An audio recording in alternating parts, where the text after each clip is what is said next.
আমি জানি না কতজন আমার সঙ্গে একমত হবেন, তবে গরম ভাতের সঙ্গে এই শীতের সব সবজি দিয়ে হালকা পাতলা মাছের ঝোলের টেস্ট কিন্তু একদম আলাদাই হয়। তো প্রথমেই শীতের সবজিগুলো কেটে নিচ্ছি। আপনারা আপনাদের পছন্দ মতো যে কোনো শীতের সবজি এখানে দিতে পারেন। আমি দিয়েছি ফুলকপি, গাজর, একটু বরবটি আর বিট, আর অল্প একটু আলুও দিয়েছি। তবে যাদের ডায়াবেটিক প্রবলেম বা আলু কোনো কারণে খান না, তারা কিন্তু আলুটা অনায়াসে স্কিপ করতে পারেন। এদিকে টুকটাক কাটাকুটির পর্বগুলো তো সারা। এবারে চলুন সরাসরি রান্নাতে চলে যাই।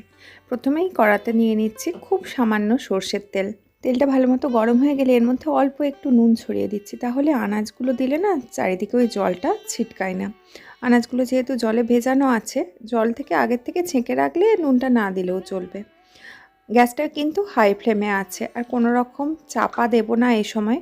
শুধুমাত্র তেলেতে সব কিছু আনাজ যা কিছু দিয়েছিলাম সব আনাজগুলো একসঙ্গে দিয়ে নাড়াচাড়া করে একটু ভেজে নেব। কয়েক মিনিট একটু নাড়াচাড়া করলেই বুঝতে পারবেন যে সবজিগুলো কিন্তু ভাজা হয়ে গেছে। ভাজা সুন্দর গন্ধটাও চলে আসবে আর হালকা একটা রঙও ধরে যাবে। তবে এ সময় কিন্তু অবশ্যই গ্যাসের ফ্লেমটা হাইতে রাখবেন, না হলে কিন্তু সবজিগুলোর থেকে একবার যদি জল ছাড়তে শুরু করে তাহলে আর ভাজাটা যাবে না, যেহেতু আমরা খুব কম তেল ইউজ করেছি। আর আপনারাও তো এই মুহূর্তে দেখেই বুঝতে পারছেন কড়ার নিচের দিকে কিন্তু এক ফোঁটাও জল নেই, আর সবজিগুলো বেশ সুন্দর শুকনো শুকনো মতো করে ভাজা হয়ে গেছে। এবার ভেজে নেওয়া সবজিগুলো তুলে নিচ্ছি। ওই কড়াতেই দিয়ে দিচ্ছি আরও কিছুটা পরিমাণ সর্ষের তেল। এবারে সর্ষের তেলের পরিমাণটা কিন্তু একটু বেশি দিচ্ছি, কারণ এই তেলটাতেই মাছ ভাজা এবং মশলা কষা দুটোই হবে। তবে ঘরোয়া রান্নাগুলো আমি একদম অল্প তেলেই করতে পছন্দ করি। আপনারা যদি আরেকটু বেশি তেল দিতে চান দিতেই পারেন। গরম হয়ে যাওয়া তেলটাতে আগের থেকে নুন হলুদ মাখিয়ে রাখা মাছগুলো দিয়ে দিলাম। হাই ফ্লেমেতে উল্টে পাল্টে মাছগুলোকে দুটো পিঠ লালচে করে ভেজে নেব। তো মাছগুলো ভাজা হয়ে গেছে, এবারে এগুলোকে তুলে নিচ্ছি। এখন মাছ ভাজা যেই বাড়তি তেলটুকু আছে ওতেই দিয়ে দেব ফোড়নের মশলা। আমি এখানে হাফ চা চামচ 5 ফোড়ন দিয়েছি। এবার দিয়ে দিচ্ছি দুটো চিড়ে নেওয়া কাঁচা লঙ্কা। লঙ্কাটাকে একটু ভেজে নেওয়ার পর আগের থেকে কুচিয়ে নেওয়া পেঁয়াজটা দিয়ে দিচ্ছি। পেঁয়াজটাতে যতক্ষণ না সুন্দর ভাজা গন্ধটা চলে আসছে আর ভালো মতো লালচে রঙটা চলে আসছে, ততক্ষণ নাড়াচাড়া করে নিতে হবে। এবার এর মধ্যে দিয়ে দিচ্ছি 1 চা চামচ রসুন বাটা। এখন গ্যাসের ফ্লেমটা কিন্তু একদম কমিয়ে নিয়েছি, আর অল্প আঁচেই এবারে মশলাটা কষাতে থাকবো।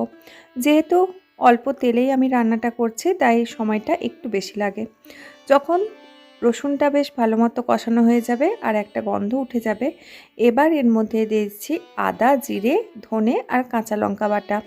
এখানে 2 চা চামচ সব মিলিয়ে আদা, জিরে, ধনে আর কাঁচা লঙ্কা বাটা আছে। তবে আপনারা যারা ঝাল কম খান তারা বাটা মশলায় কাঁচা লঙ্কাটা স্কিপও করতে পারেন। এখন দিয়ে দিলাম আগের থেকে কুচিয়ে রাখা টমেটো। লো ফ্লেমেতে টমেটোটাকে ততক্ষণ নাড়াচাড়া করে কষিয়ে নেব যতক্ষণ না টমেটোটা একদম নরম হয়ে গলে যাচ্ছে। কয়েক মিনিট কষিয়ে নেওয়ার পর মশলাটার থেকে খুব সুন্দর কষানো গন্ধটাও বেরিয়ে গেছে, আর টমেটোগুলোও আগের থেকে অনেকটা নরম হয়ে গেছে। খুন্তির সাহায্যে হালকা চাপ দিলে কিন্তু টমেটোগুলো গলে যাচ্ছে। মশলাটা ভালো মতো কষানো হয়ে গেলে এর মধ্যে দিয়ে দিচ্ছি গুঁড়ো হলুদ। তবে হলুদটা দেওয়ার পর মশলাটা কিন্তু খুব বেশিক্ষণ কষাবো না। বড়জোর 20 থেকে 30 সেকেন্ড একটু নাড়াচাড়া করে নেব, কারণ হলুদ দিয়ে মশলা খুব বেশিক্ষণ কষালে অনেক সময় তরকারিতে একটা তিতো ভাব চলে আসে। হলুদটা দিয়ে কিছুক্ষণ নাড়াচাড়া করিয়ে নেওয়ার পরে এর মধ্যে দিয়ে দিচ্ছি গরম জল। এই ঝোলটা গরম জল দিয়ে করার চেষ্টা করবেন, তাহলে কিন্তু টেস্টটা অনেক ভালো আসে। আর জলটা দেওয়ার সময় আমি গ্যাসের ফ্লেমটা আবার বাড়িয়ে হাইতে করে নিয়েছি। যেহেতু গরম জল, তাই ঝোলটা খুব তাড়াতাড়ি ফুটে উঠেছে। ঝোলটা ফুটে উঠলেই আগের থেকে ভেজে রাখা সমস্ত সবজিগুলো দিয়ে দিলাম। সবজিগুলো দিয়ে প্রথমে 2 থেকে 3 মিনিটের মতো ঝোলটাকে হাই ফ্লেমে ফুটিয়ে নিয়েছি। এবারে গ্যাসের ফ্লেমটা লো টু মিডিয়ামে করে দিচ্ছি, আর যেরকম জল দিয়েছি সেই অনুযায়ী স্বাদ অনুযায়ী নুনটা দিয়ে দিচ্ছি। এখন ঢাকা দিয়ে রেখে দেব যতক্ষণ না সমস্ত সবজিগুলো ভালো মতো সেদ্ধ হয়ে যাচ্ছে। মিডিয়াম ফ্লেমে 8 থেকে 10 মিনিটের মতো রান্নাটা করে নিয়েছি। এবার চেক করে নিচ্ছি যে সবজিগুলো ঠিকঠাক সেদ্ধ হয়েছে কিনা। গাজরটা ঠিকমতো সেদ্ধ হয়ে গেছে। আর এখানে বলে রাখি, যখন আপনারা সবজিটা কাটবেন ফুলকপিগুলো কিন্তু একটু বড় বড় করে কাটবেন, যেহেতু সব রান্নার বা সবজিগুলো একসঙ্গে দিয়ে রান্না করছি, ফুলকপিগুলো ছোট করে কাটলে কিন্তু গলে যাবে, কিন্তু এই রান্নাতে দেখুন সবজিগুলো সেদ্ধ হয়েছে কিন্তু ফুলকপিগুলো একদম গোটা গোটা আছে।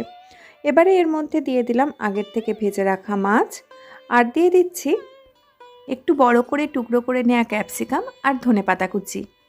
এবার গ্যাসের ফ্লেমটা আবার হাইতে করে দিয়ে ঢাকা দিয়ে রান্নাটা করে নেব 1.5 থেকে 2 মিনিটের মতো।